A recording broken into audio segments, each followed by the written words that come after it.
নমস্কার বন্ধুরা, দীপাস কিচেনে আপনাদের সবাইকে স্বাগত। আজ আমি চিলি পনির করব। তো এই যে পনির আমি কেটে নিয়েছি ডুমো ডুমো করে, এরকমভাবে সাইজ করে কেটে নিয়েছি। আর এখানে পেঁয়াজ কেটে নিয়েছি, ছাড়িয়ে নিয়েছি। আর এখানে ক্যাপসিকাম কেটে নিয়েছি, এখানে রসুন কুচো করে নিয়েছি। এবার আমি সসটা রেডি করে নেব। প্রথমেই টমেটো কেচাপ দিয়ে দিলাম আমি এখানে। চিলি সসটা দিয়ে দিচ্ছি। চিলি সসটা আমার হাতে বানানো তো, মানে ওই জন্য আমি আর কাঁচা লঙ্কাটা ব্যবহার করলাম না। এখানে একটু আমি 2 চামচের মতো সোয়া সস ঢেলে দিলাম। পনিরগুলো আমি ভেজে নেবো। তেলটা আমার গরম হয়ে গেছে। লাল লাল করে পনিরটা ভেজে নেবো আমি।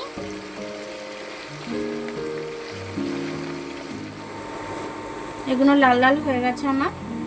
আমি এবার এগুলো তুলে নেব। একটু কমিয়ে নিয়েছি। এবার আমি ক্যাপসিকামটা ভেজে নেবো একটু।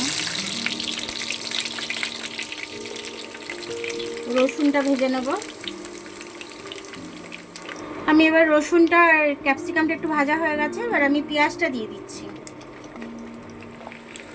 একটু নুন দিয়ে দিলাম আমি এটার মধ্যে।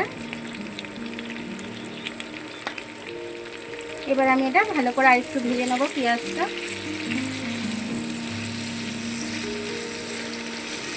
এবার আমি সসটাকে দিয়ে দেবো। সসটা মিশিয়ে রেখেছিলাম।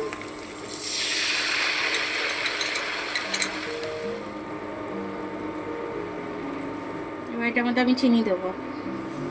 একটু চিনি দিয়ে দিলাম আমি। একটু ভিনেগার দিয়ে দিলাম।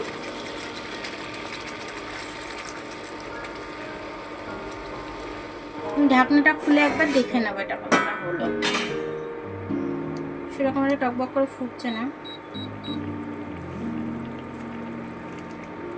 আর একটু ফুটবে। এটা হয়ে গেছে আমার। চিলি পনিরটা হয়ে গেছে একদম পারফেক্ট ভাবে। এবার আমি এটাকে নামিয়ে নেব।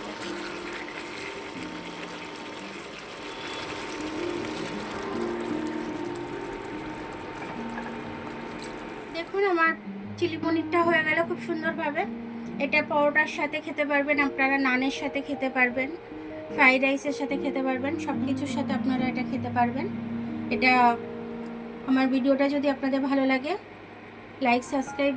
আমার ভিডিওটা দেখার জন্য অনেক অনেক ধন্যবাদ। আমার ভিডিওটা যদি আপনাদের পছন্দ হয়, লাইক সাবস্ক্রাইব বেল আইকনটা একটু টিপে দেবেন। আর যদি ফেসবুক থেকে দেখেন, লাইক আর ফলোটা একটু করে দেবেন। আবার কাল দেখা হবে নতুন রেসিপির সাথে। ততক্ষণ আপনারা ভালো থাকবেন। আমি আসছি।